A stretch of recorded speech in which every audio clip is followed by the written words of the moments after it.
You ever notice how you talk less at family gatherings now? Not because you have nothing to say, because somewhere along the way you stopped expecting anyone to listen.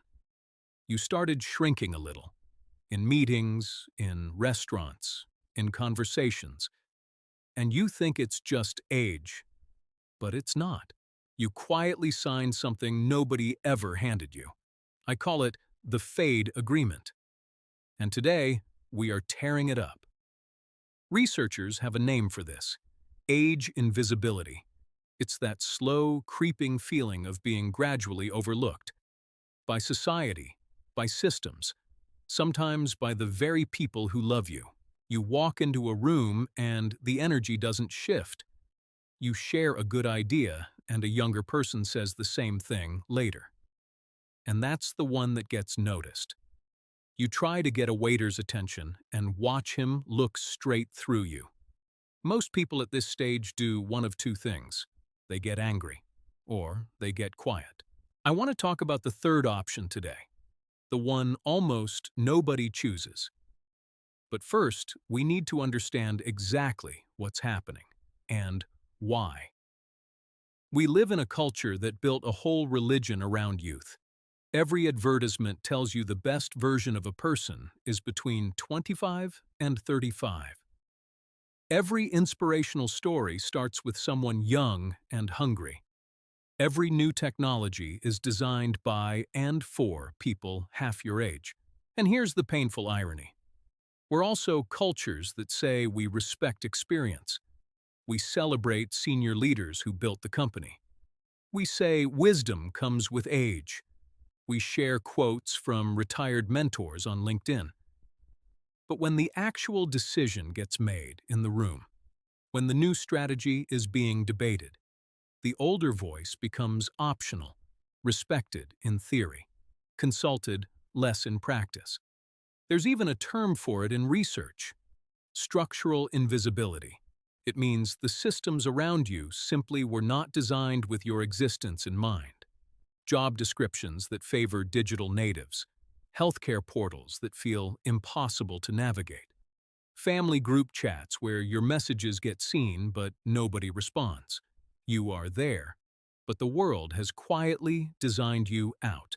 The psychological cost of this is documented.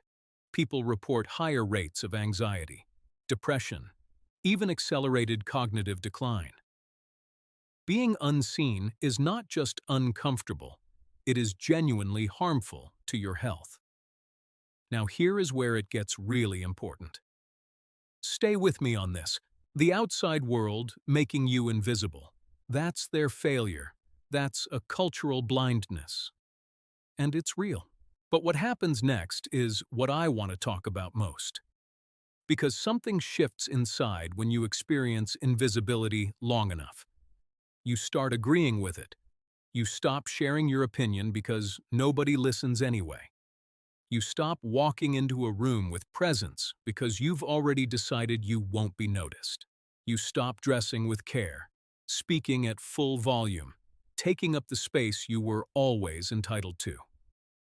This is the fade agreement. It's the silent, unconscious contract you sign with yourself that says, I will make myself smaller, to match the world's expectations of me. And once you've signed it, you stop showing up fully, in conversations, in relationships, in the mirror.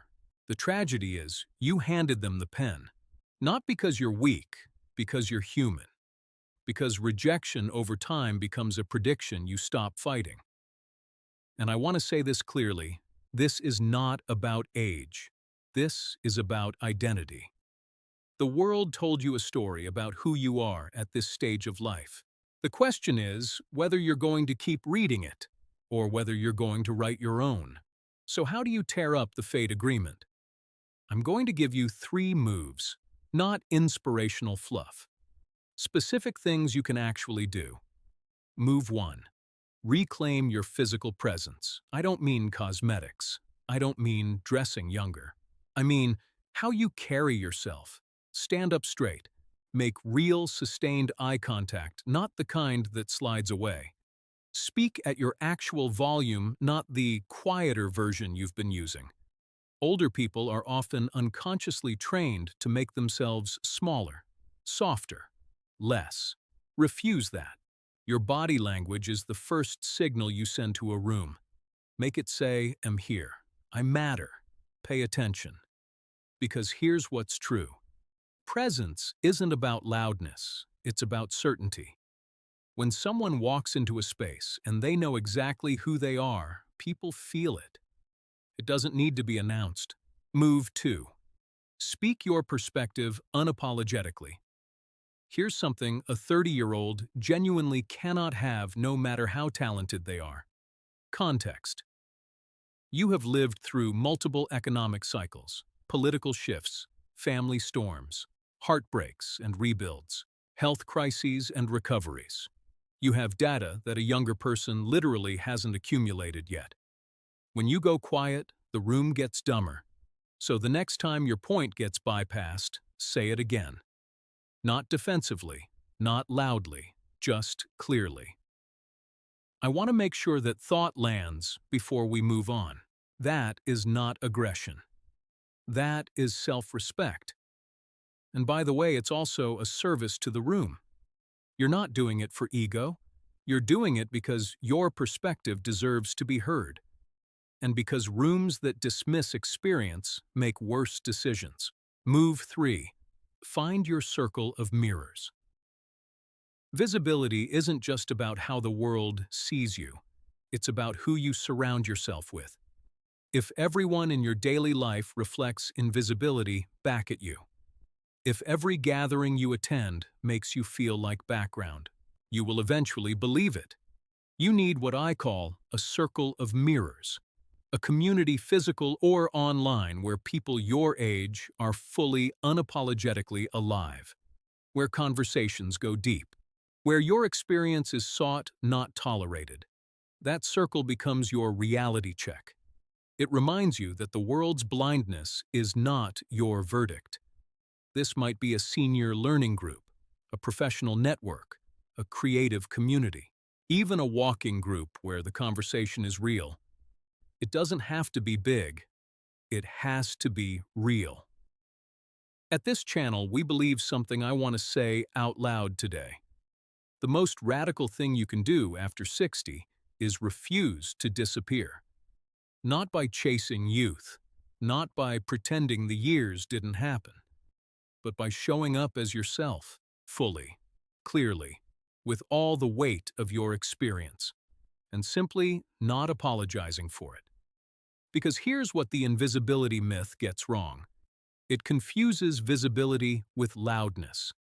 It assumes you have to fight for attention, post constantly, perform, prove your relevance.